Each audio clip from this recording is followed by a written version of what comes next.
Amigos, buenas noches, bienvenidos a 24 horas. Hay revuelo en el país por la acción de la policía y fiscalía en varias unidades militares investigando el delito de tráfico de armas que ya deja algunos uniformados detenidos. Hola, Diana.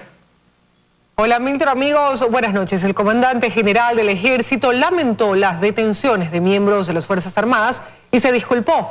Se investiga si los uniformados abastecían el armamento al grupo delincuencial de alias Guacho.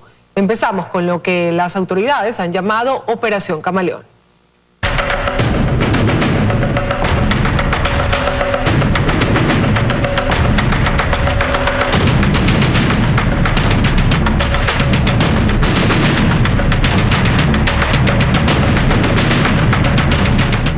Nos duele en realidad lo que está sucediendo. El comandante general del Ejército, Roque Moreira, lamentó que miembros de las Fuerzas Armadas estuvieran involucrados en indicios de tráfico de armas. Daremos y seremos totalmente transparentes para poder dar todas las facilidades y brindar todo el apoyo a las instituciones que tengan la competencia para realizar las investigaciones pertinentes y que desde luego se aplique el máximo rigor de la ley. Abra la puerta, estamos de la policía, abra la puerta. Y es que esta madrugada se realizaron varios allanamientos en las provincias de Guayas, Pichincha, Sucumbío, Santo Domingo y Esmeraldas, a batallones militares, para levantar información sobre el faltante de armamento. En el marco de una investigación sobre presunto tráfico de armas, municiones y explosivos y delincuencia organizada, dos delitos distintos. En una investigación que está en este marco se han realizado en esta mañana 7 allanamientos en 4 provincias distintas. Las autoridades del Estado no confirmaron, pero tampoco desmintieron que el armamento de uso de las Fuerzas Armadas haya tenido como destino grupos irregulares de la disidencia Oliver Sinisterra, liderada por alias Guacho. Es un proceso que está todavía realizándose y por tal motivo no queremos adelantar absolutamente ninguna información. Tanto la ministra del Interior como el comandante general del Ejército no quisieron dar mayores detalles sobre el tema. Señalaron que es preferible para no entorpecer las investigaciones. Sin embargo, se conoce que hasta el momento existen 14 detenidos militares, entre cabos y sargentos, en servicio activo y pasivo, y algunos civiles. En Quito, Paul Coello, 24 horas. Mientras tanto, en Guayaquil, 2 militares fueron detenidos por supuestamente dotar de armamento la organización narcodelictiva de alias Guacho. Este hecho es justamente el que se investiga dentro de esta Operación Camaleón.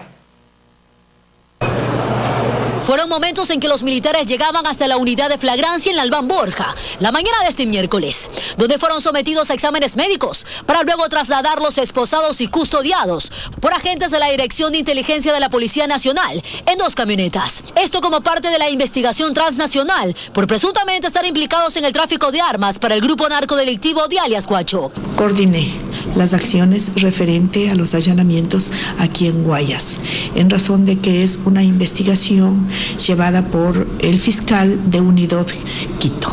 En Guayas se realizaron 4 allanamientos de los 22, ejecutados en varias provincias. El domicilio de ellos es la parte donde que están alojados, la vivienda militar, y tienen su respectivo cancel, armario, closet, como quiera llamarse, y donde que se explotó, y de igual manera en los sitios de trabajo de ellos, responsabilidades que fueron tanto en el rastrillo como en la bodega de municiones. Es un caso de delincuencia organizada que se lleva a cabo en la Fiscalía de Quito. Aquí en el Fuerte Militar Huancavilco, ubicado en el kilómetro 5,5 vía Daule, se ejecutó el allanamiento y orden de detención contra 2 miembros activos del Ejército.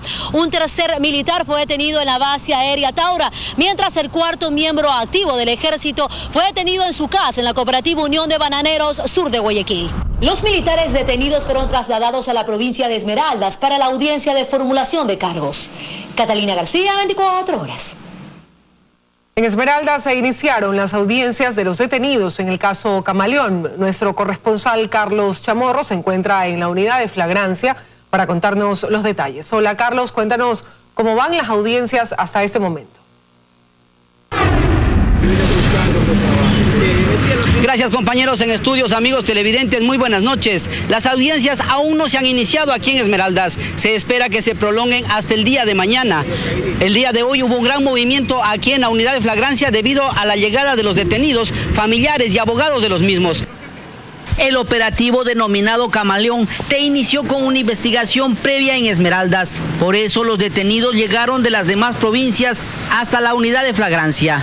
Abogados de los implicados cuestionaron los procedimientos. Han sido violentados flagrantemente porque la forma como lo han detenido, lo han traído, no es digno. En esta provincia, las autoridades no emitieron comentarios del operativo que involucra miembros de las Fuerzas Armadas en servicio activo.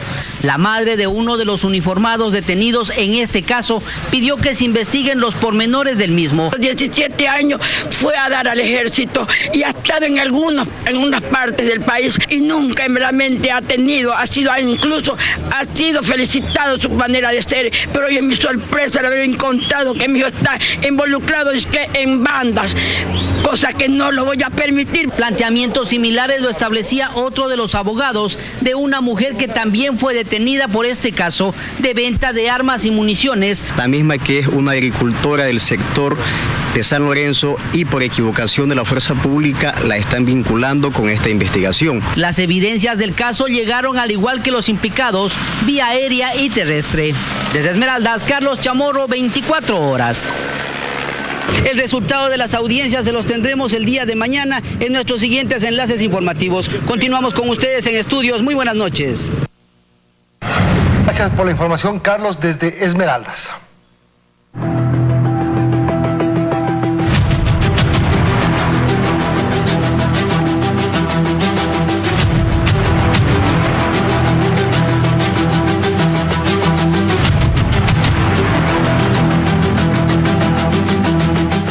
El asesinato de 3 personas y los fuertes disturbios en Pozorja, en Guayas, por el rumor de un supuesto secuestro de niños, deja como resultado al momento 7 detenidos y otras 15 personas que serían capturadas en las próximas horas porque han quedado grabadas en fotos y videos que circulan en redes sociales. Los fuertes incidentes registrados en Pozorja, la destrucción y saqueo de la unidad policial y el asesinato de las 3 personas a palos y piedras ha sido condenado por las máximas autoridades del país. Esto no puede suceder, es un mensaje muy negativo para la comunidad. Las víctimas a un inicio habían sido detenidas por estafar a una señora. El pueblo enardecido se dejó llevar por un rumor de un supuesto robo de niños, pero Carmen, que es la mujer estafada, confirmó que nunca le quisieron robar a sus hijos. Nosotros en el momento del susto malinterpretamos o algo. O sea, fue un robo. Sí, se puede decir que fue un robo, un engaño. Los fallecidos fueron identificados antes de que empiece la revuelta, porque existía el parte de sus detenciones por haber estafado a la mujer. Ellos son Jacqueline Cecibel Mero Figueroa, tenía 35 años, registraba 2 antecedentes por robo, 2 por hurto y 1 por estafa. Ronald Gustavo Bravo Rosado, tenía 39 años, había sido apresado por estafa, robo, además contaba con 4 procesos abiertos por alimentos. Y Tony Mauricio Pareja Valladares, de 44 años, registraba 2 antecedentes por robo, 2 por asociación ilícita, 2 por estafa, 2 por defraudaciones y 1 causa pendiente. Jacqueline y Ronald eran esposos, dejaron a 5 hijos en la orfandad. Tony era vecino de ellos. Familiares de los occisos se acercaron a la Fiscalía de Playas a denunciar el suceso. Confirmaron que sus parientes sí cometían fechorías. Como toda persona puede cometer cualquier delito, pero no le da derecho a de que maten así. Dentro de las primeras investigaciones por parte de la Fiscalía ya se ha logrado identificar a las personas quienes aparentemente habrían iniciado los incidentes. De acuerdo a los videos y las fotos que circulan en redes sociales, más o menos unas 15 personas a 20 personas han sido identificadas plenamente. Mediante varios operativos ejecutados por los oficiales de la INACET, hasta el momento 7 sujetos han sido detenidos. A ellos se llegó por los videos que circulan en las redes sociales y han sido plenamente identificados, aparentemente por protagonizar la revuelta. Como todo ser humano se fue a trabajar y me llaman que lo han cogido preso. Los capturados serían procesados mediante la audiencia de formulación de cargos por varios delitos, entre esos ataque y resistencia, delincuencia organizada, daños a la propiedad pública y se los vincularía al delito de asesinato. Paul Tutibén, 24 horas. La Defensoría del Pueblo y el alcalde Jaime Nebot instaron al Estado a devolver la confianza en el sistema de seguridad y de justicia. Ambos condenaron el linchamiento y asesinato de 3 personas en Pozorja, Guayas. Fue el coordinador regional Marco Pacheco el encargado de hacer pública la postura de la Defensoría del Pueblo ante el linchamiento de 3 personas ocurrido este martes en Pozorja. Pacheco leyó un manifiesto a nombre de la defensora del pueblo Gina Benavides, en el que condenan los actos de violencia suscitados en esta parroquia rural de Guayaquil. En Estado de Derecho, ningún delito o antecedente penal justifica que sus ciudadanos se tomen la justicia por mano propia. Pacheco hizo un llamado especial a la ciudadanía y a los medios de comunicación a no difundir rumores, a verificar las fuentes de información. No generar mensajes sin sustento, sin verificación, que traigan resultados lamentables como el que ha sucedido. Sin embargo, la Defensoría está consciente de que existe una realidad que no se puede negar. Las causas de los linchamientos reflejan la debilidad o ausencia del Estado y particularmente las deficiencias del sistema de administración de justicia. Y en ese sentido instó al gobierno a hacer lo necesario para devolver la confianza en el sistema de justicia. Esa confianza que genera el Estado a través de las instituciones correspondientes, en este caso de las instituciones que administran justicia y de los entes encargados de dar seguridad a la ciudadana, es el mejor mecanismo de prevención para evitar este tipo de situaciones. Argumento también compartido por el alcalde de Guayaquil, Jaime Nebot. La gente no está de acuerdo con lo que ocurre, pero tampoco está de acuerdo con que los asesinos, violadores, secuestradores y ladrones no sean sancionados. Esta mañana hasta la morgue de Guayaquil llegaron los cuerpos de los 3 asesinados por la airada turba. Ahí los esperaron algunos de sus familiares. Ana Rosado, una de ellas, aseguró desconocer los antecedentes de sus parientes y lamentó el hecho. Porque tenían que traerlo directamente, subirlo a un patrullero. No sé qué hizo la policía en este caso. Para ellos, la Defensoría del Pueblo ofrece acompañamiento psicológico. Carlos Acoto, 24 horas.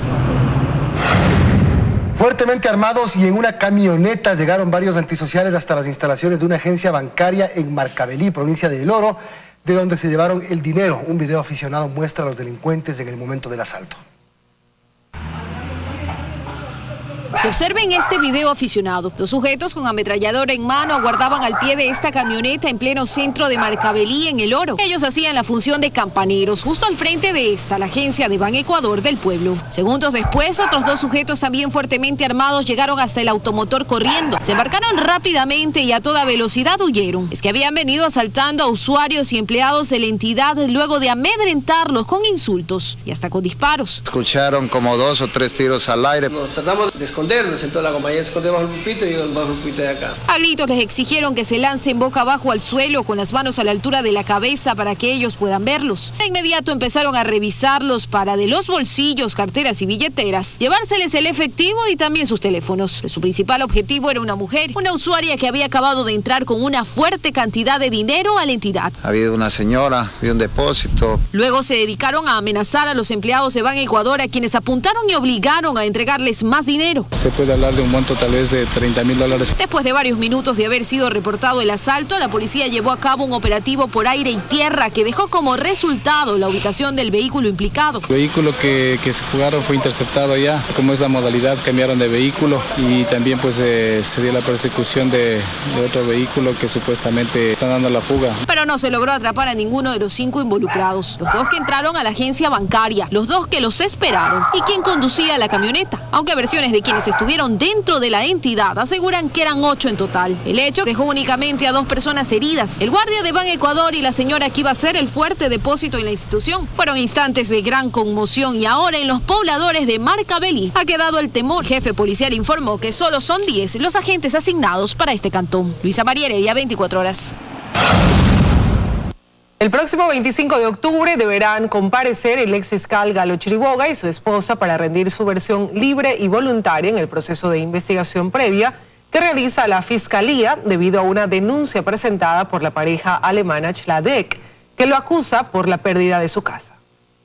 Dentro del proceso de investigación previa que sigue la Fiscalía General del Estado con respecto a la compra de una casa por una deuda de los anteriores propietarios con el ahora Bancomex a través de la empresa Madrigal Finance Corp del exfiscal Galo Chiriboga, la Fiscalía ofició a distintas instituciones, a la Dirección de Investigaciones de la Fiscalía General del Estado para que en 5 días remita resultados de la búsqueda de información, a la UAFE para que remita informes de movimientos financieros de Galo Chiriboga y su esposa para determinar la situación financiera, societaria, tributaria y patrimonial, también a la Superintendencia de Bancos solicitaron información relacionada con la pareja alemana que fue la propietaria de la vivienda. Ellos acusan a Chiriboga de apropiación fraudulenta. Para conseguir quitarnos nuestra casa, impedir nuestros reclamos judiciales y luego ocultar el bien a través de compañías en Panamá. La inversión que origina toda esta operación financiera responde a un crédito otorgado por un banco ecuatoriano, que es el Banco Ganadero y Agrícola, en favor de una familia alemana que incumplió su obligación de pagar ese crédito. Y yo tenía una inversión en ese banco. Ese banco no honró la obligación conmigo y por lo tanto lo único que hizo es decirme, mire, tenemos este proceso, sígalo usted para ver qué cobra. Él explica que se trata de un caso saldado hace 19 años cuando no ostentaba ningún cargo público. La versión libre, voluntaria y sin juramento de los hechos que se investigan de Galo Chiriboga y su esposa se receptará el próximo 25 de octubre a las 10 y a las 11:30. En Quito, María Gracia Costa, 24 horas. Se investiga desde este miércoles de instancias judiciales la visita de la asambleísta Sofía Espín y la abogada del expresidente Correa, Yadira Cadena, a la procesada Diana Falcón en prisión. Esto mientras en la asamblea se debate la posible sanción para la legisladora. Con resguardo policial, así fue trasladada la exagente de inteligencia Diana Falcón a la Fiscalía General, donde desde este miércoles se desarrolla una indagación previa por el delito de oferta de tráfico de influencias. Esto a raíz de la visita de la asambleísta Sofía Espín y la abogada del expresidente Rafael Correa, Yadira Cadena, a la cárcel donde cumple prisión preventiva. Durante su versión, según su abogado, se ratificó al decir que con esta visita se pretendió, mediante ofrecimiento, alterar su versión dentro del caso del secuestro a Fernando Valda. Que aquí lo que se está reprochando es que un asambleísta en funciones, en horario de trabajo, pueda visitar a un testigo protegido que hacía una cooperación eficaz en contra de su líder. Cadena, quien también acudió a la diligencia, manifestó que encontró varias contradicciones entre la comparecencia en la Asamblea Nacional y la desarrollada en Fiscalía. Hay algunos elementos en los que yo puedo basar mi versión para cuando me llamen acá en Fiscalía desmentir todo. Y desmentir. E insiste en que la visita fue consensuada con la intención de ayudar a la procesada a demostrar su inocencia.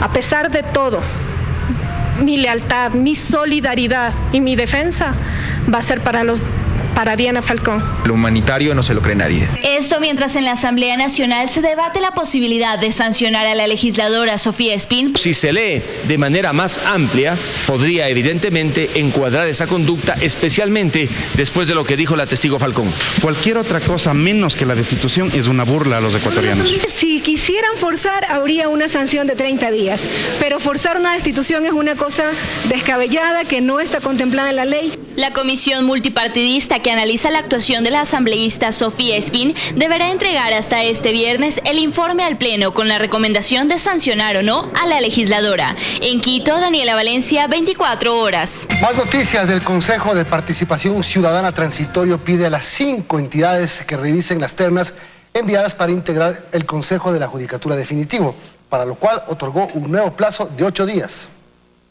Cuando el Consejo de Participación Transitorio debía conformar la Comisión Técnica Ciudadana para la designación del Consejo de la Judicatura Definitivo, decide postergarla y extiende por 8 días más el plazo para que las 5 instituciones revisen las ternas que enviaron. Y de ser necesario, si lo consideran pertinente, ratifiquen los nombres o los cambien y modifiquen. La extensión del plazo para revisar las ternas fue una forma sutil para pedir a la función ejecutiva, a la Asamblea, a la Corte Nacional de Justicia, a la Fiscalía General y a la Defensoría Pública que cambien las ternas, dice este constitucionalista. Lo que les está diciendo el Consejo es: las ternas que ustedes me han mandado no me convencen.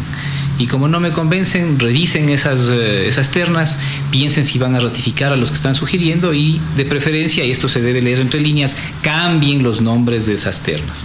Y es que el Consejo Transitorio bien podía haber iniciado el proceso de designación, integrar la comisión que revisará las carpetas y objetar a uno o varios nombres de las ternas. El Consejo ha considerado que es mejor plantear esta reflexión sobre los candidatos antes de arrancar con todo ese proceso, ahorrando tiempo, ahorrando costos y promover la reflexión necesaria para tener los mejores nombres y los mejores candidatos en el Consejo de la Judicatura. Esta abogada sostiene que es una decisión saludable, pues considera que los nombres de las ternas remitidas no necesariamente son integradas por profesionales intachables. Con suerte usted rescata 3 nombres de los 15. Y rescatar nombres no implica que estamos haciendo de lado a personas o las estamos tratando peyorativamente, sino que lo que espera el Ecuador de una vez por todas es tener personalidades destacadas de las cuales no exista un margen de duda. Lo cierto es que, según trascendió, las ternas de la Corte Nacional de Justicia y de la Fiscalía General son las que más dudas generaron entre los consejeros de participación, y la mejor opción fue pedirles una revisión de los nombres a todos. En Quito, Freddy Paredes, 24 horas. Continuando con la revisión de los integrantes de las ternas para ser parte del Consejo de la Judicatura, hoy revisamos los nombres propuestos por el Ejecutivo. Una breve radiografía hecha a los nominados sugiere que hay una estrategia para garantizar la llegada de determinados perfiles. Si bien se trata de un proceso de selección y hay varios perfiles que se someterán a un análisis antes de integrar el nuevo Consejo de la Judicatura, las ternas presentadas guardan una aparente coincidencia. Se habla de una estrategia que parece advertir ganadores. Al colocar a gente que es realmente desconocida para que de esta manera se presione al CPCC que escoja a los primeros de las ternas, o incluso lo contrario, colocar en los primeros lugares de las ternas de individuos que pueden ser cuestionados o que han sido cuestionados por distintos sectores para obligar a que el último integrante de la terna sea seleccionado. Esta hipótesis, dicen los miembros del Observatorio Judicial, se evidencia, por ejemplo, en la terna enviada por el Ejecutivo. La encabeza la jurista Patricia Schettini Cáceres, con amplia trayectoria en la que destaca que ha sido catedrática de la Universidad San Francisco de Quito, directora del Programa de Justicia en Bolivia, del Programa de Fortalecimiento de Justicia en Ecuador y consultora en justicia para varias organizaciones entre 2014 y 2015. Dentro de la información pública disponible, Schettini registra un impuesto a la renta superior a los $8,000 en 2013 y un promedio de pago de impuesto a la salida de divisas de $150 en los últimos 5 años. No se conoce actividad pública ni política entre sus registros. No obstante, analizando los otros 2 integrantes, la hipótesis del Observatorio Judicial cobra algún sentido. Parecería ser que algunos nombres están ahí para simplemente jugar entre sillas y cambiar de puesto conforme a las circunstancias, y eso es algo que hay que evitar. El segundo integrante de la terna es Jorge Moreno Llanes, y su nombre ha sonado en la función pública como vocal del Tribunal Supremo Electoral en 2005, además de juez del Tribunal Contencioso Electoral en 2009, procurador síndico del municipio de Cuenca en 2013 y asesor de la Comisión de Régimen Económico en la Asamblea Nacional en 2014. Mientras que en el ámbito privado ha dedicado su actividad a la cátedra, incluso como decano de jurisprudencia de la Universidad de Cuenca. En su declaración reporta un patrimonio superior a los $227,000 y mantiene una actividad sostenida de pago de impuesto a la renta desde el 2013 hasta el 2017, con un pico alto en 2013 que supera los $12,000. Siguiendo la lógica de la supuesta estrategia, el tercer nombre en la terna, si bien cumple requisitos, su nivel de exposición es aún menor. Se trata de Francisco Pesantes Villasís. No reporta mayor actividad visible, pero cuenta que ha sido editorialista de Diario El Universo, profesor de la Universidad Católica de Guayaquil y ha estado vinculado a temas de derechos humanos. No sabe quién lo propuso como parte de esta terna. No le podía precisar el nombre exactamente, han tenido la gentileza varias personas. Esto no se trata de una persona. Pero de llegar al Consejo de la Judicatura asegura que el cambio es el camino. ¿Saben a quién dejé para abrir la Universidad Laica cuando fue mi alumno y hoy es prófugo de la justicia? Pues esos ya saben cómo actúo yo. Y es un famoso, pues, que lo dejé para abrir, que quería pasar de años sin estudiar. Por eso va a ser diferente. Son las 3 opciones que plantea el Ejecutivo como posibles integrantes del máximo órgano de gobierno de la función judicial. El reto, coinciden los proponentes, es limpiar la justicia y sacar la mano que un día se metió. Fausto Yepes, 24 horas. Las cifras de empleo que presentó el Instituto Nacional de Estadística y Censos muestran que hasta septiembre se perdieron más de 29.000 puestos de empleo adecuado en el país. El sector empresarial insiste en que está en manos del gobierno el crecimiento de la economía y el incremento de los puestos de empleo. Gracias. Para los empresarios, la caída del empleo adecuado corresponde a un problema estructural que tiene el Ecuador. Así lo explica el presidente del Comité Empresarial Ecuatoriano tras conocer los indicadores de la Encuesta Nacional de Empleo. Existe un ajuste por parte del gobierno. Este ajuste lo que genera es el decrecimiento económico. No llegamos a contratar suficientes plazas. Al dar a conocer las cifras, el director del INEC, Roberto Castillo, indicó que los resultados se mantienen estables en las últimas mediciones. Técnicamente, la conclusión es que los niveles de desempleo y subempleo en las últimas 6 tomas trimestrales que ha realizado el INEC, la tasa de desempleo y subempleo se mantienen estables. Según el INEC, entre septiembre de 2017 y septiembre de 2018, 29.102 personas perdieron su empleo adecuado o pleno, mientras que 5.759 personas salieron del desempleo. Es decir, el empleo informal alcanzó el 46,2%, mientras que el desempleo a septiembre llegó al 4%. Es estadísticamente igual. 9 de cada 10 trabajadores hoy día están siendo contratados por el sector privado. No puede pensarse ya en el Estado como una agencia de empleo. Es ahora cuando dicen que debe actuar el gobierno. ¿Cómo lo hacemos? Revisando ciertos impuestos. El impuesto de salida de divisas se tiene que ir desmantelando. La carga arancelaria, la tramitología se debe solucionar. Tenemos que darle la posibilidad al sector empresarial de que vincule a más trabajadores. También explica que el Ejecutivo debería revisar el reglamento a la Ley de Fomento Productivo. En Quito, María Gracia Costa, 24 horas. La gerente general de Medios Públicos, Marta Moncayo, aseguró que ya se pagaron $86.000 en sueldos de trabajadores de radios y de América Visión. Asimismo, anunció que en el plazo de 10 días esperan pagar las deudas de los medios con el IES y el BIES, que en algunos casos llegan a un incumplimiento de hasta 36 meses. En esa rueda de prensa, Moncayo denunció también que Fernando Alvarado, el ex secretario de Comunicación del gobierno anterior, intentó ingresar a TC para reunirse con los directivos. Fernando Alvarado intenta ingresar al canal, tenemos las tomas de él en la garita intentando ingresar, sin embargo, él no puede ingresar a TC. Por todo el daño que ha causado y por varios temas que ya son también de conocimiento legal, él está prohibido y las personas encargadas de la seguridad del canal le prohibieron el ingreso.